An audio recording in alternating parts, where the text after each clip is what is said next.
Utah is home to 5 of the most iconic national parks in the country. This video will show you exactly how to see each of them in 1 week and what the must-do things are in each park. Most Utah Mighty 5 road trips start with a flight into either Las Vegas or Salt Lake City and renting a car. We recommend starting with Zion, the most popular of the 5 parks, and ending with Canyonlands, but you could easily do it in reverse. Days 1 and 2 will be spent in Zion National Park. Staying in or near Springdale will be the most convenient base for exploring the most popular areas of the park. On your first day, drive to Springdale and get settled in your accommodation, then go straight into the park.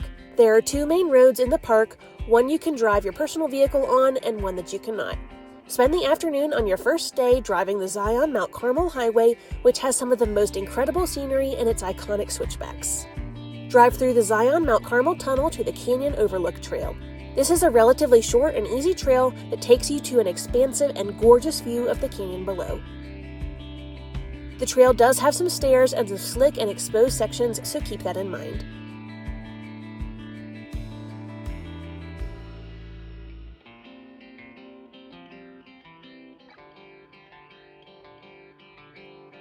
You may even see some longhorn sheep like we did.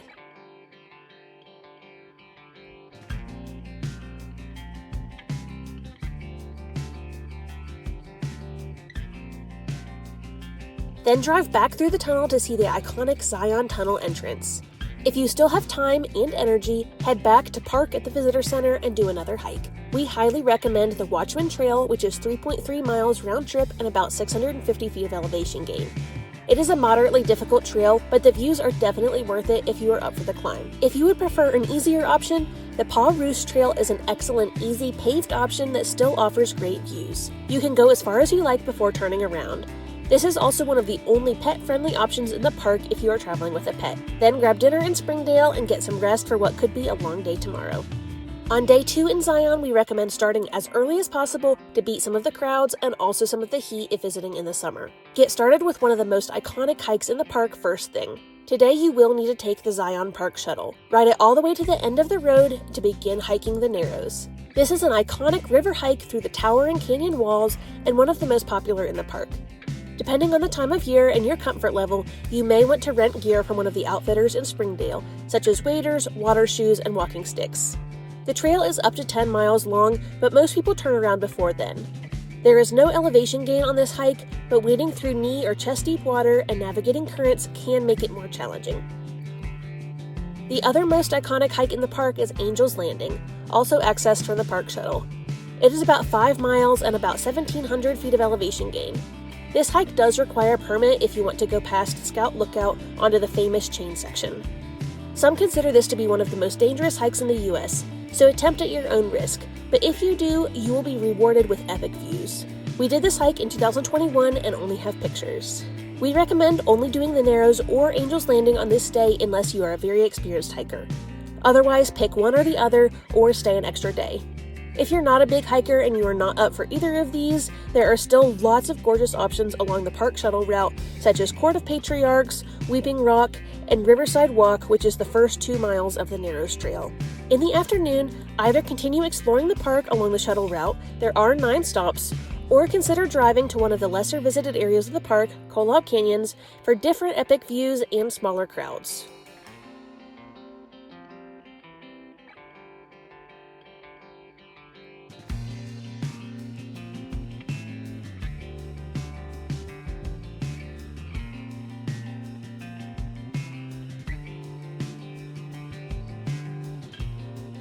On day 3, spend one last morning in Zion and see any of the short trails, wayside viewpoints, or museums that you might have missed, or simply enjoy a coffee and some shopping downtown. Then drive about 2 hours to Bryce Canyon National Park and stay near the main entrance. Spend the afternoon and evening exploring the visitor center and the overlooks along the Rim Trail, which is paved, flat, and dog-friendly. Bryce Canyon is home to the largest concentration of hoodoos, or irregular rock spires, in the world, and it is a unique sight to behold. There are lots of beautiful views, and it is a great place to watch the sunset, though keep in mind the sunset's on the opposite side of the park, so you will only see the alpenglow.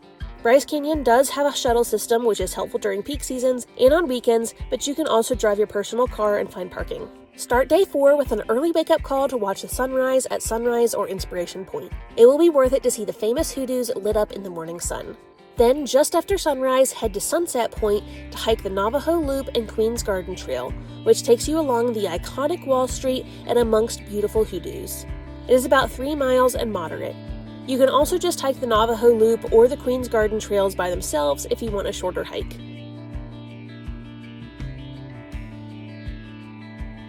There are also lots of other beautiful hikes that are shorter and easier, but still take you down into the hoodoos, which gives you a much different experience than just viewing them from above.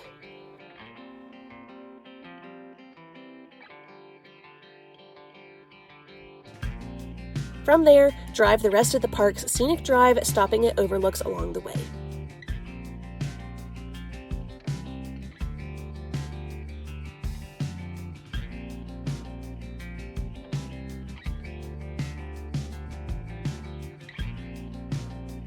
If you do not want to do multiple hikes in Bryce Canyon, we recommend leaving in the afternoon to begin the 2.5-hour drive to Capitol Reef National Park. Torrey is the most convenient place to stay to explore this park, but there are not a ton of options as it is a fairly remote area. Day 5 will be spent in Capitol Reef. Capitol Reef is the least visited Utah National Park, but it is still highly worth a visit. Start your day at the Visitor Center and then head toward Gifford House for the famous Capitol Reef pies. The pies are made locally, many using fruit grown right in the national park. Capitol Reef is one of the only places in the national park system that maintains active orchards, left over from the park's days as a Mormon pioneer community.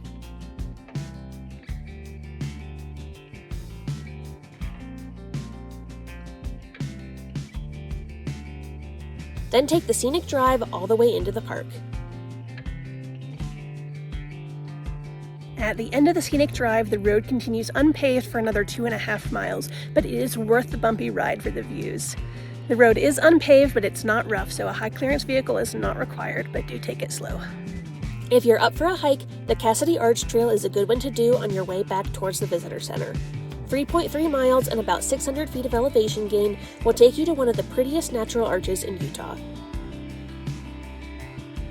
We made it to the arch. Now just enjoying the view for a little bit. This is a cool arch because you can actually walk across the top of it, which is really neat. We also see some people down underneath the arch rappelling and canyoneering, which is really cool to watch them too. There is some slight scrambling involved at the end and slick exposed rock face, so make sure you have good shoes. Hickman Bridge is also a good and slightly shorter trail. From there, head out the main park road back to Highway 24 and turn right. This will take you past some more beautiful views and to the trailhead for Grand Wash. If you're up for more mileage, you could add this to the Cassidy Arch Trail, but we opted to come at it from the other end in order to be a little shorter. This is considered the Narrows of Capitol Reef with steep canyon walls all around you. It is a fairly flat and easy trail, and you can turn around at any point along the 4 to 5 miles. We did about 2 miles round trip. Then get back on Highway 24 towards Torrey and stop at the scenic overlooks. There are several easily accessible overlooks that are right off of the main highway. Panorama Point is one of them, as well as Goosenecks a little bit further down the unpaved road. Sunset Point is also in this general area, but does have a little bit of a hike to get to it.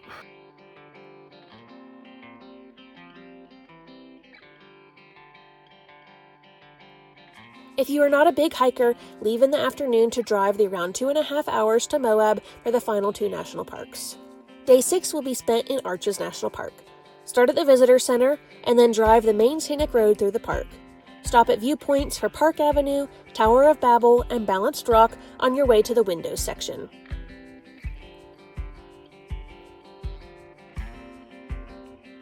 A really good bang for your buck hike is the Turret Arch and Windows Trail. It's relatively short and easy, and you get to see 3 arches, the north and the south window and the turret arch, and then just across the parking lot is also a short trail to Double Arch.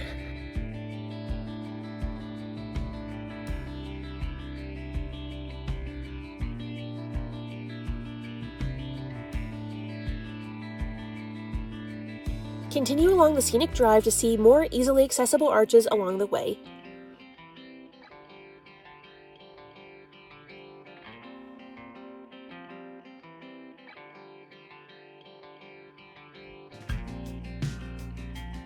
Sand Dune Arch Trail is about 1/4 mile.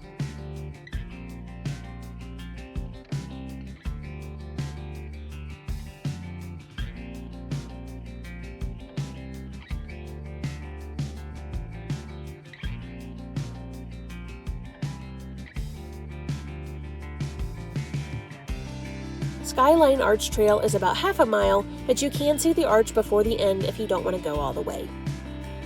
Now we are headed to Landscape Arch, which is the longest arch in the park, spanning over 300 feet. This is accessed via the Devil's Garden Trail, where there are also quite a few other arches that you can see along the 8-mile loop, but you don't have to do the whole thing.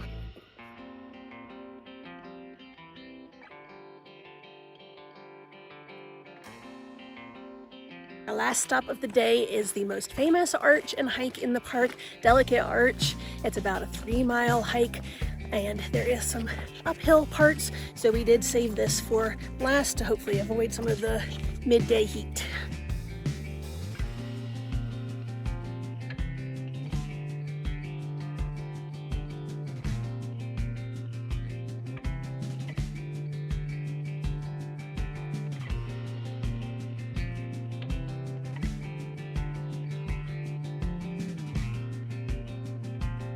A good sized parking lot, but it does get full, so recommended to start early, as in before sunrise, or late afternoon, but not yet sunset time.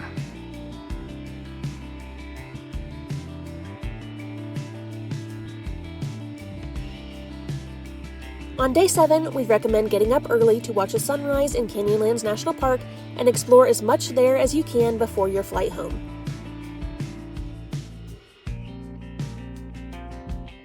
Mesa Arch is the best place to watch the sunrise come up under the arch, but it does get crowded, so make sure you get there before sunrise.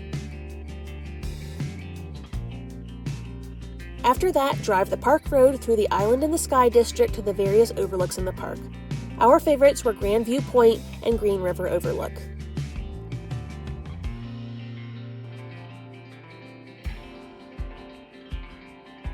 The scale of the canyons in this park are truly just remarkable. It's crazy how it just goes and goes and goes and goes as far as you can see.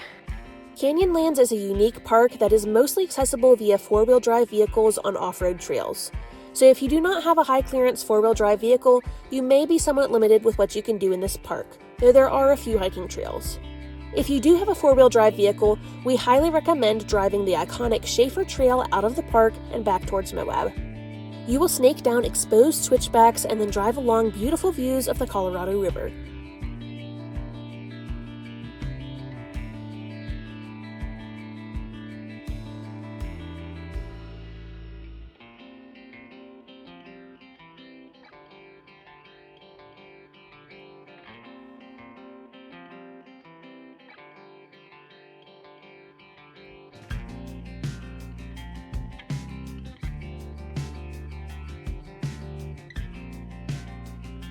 The road then passes the Potash Ponds salt evaporation pools.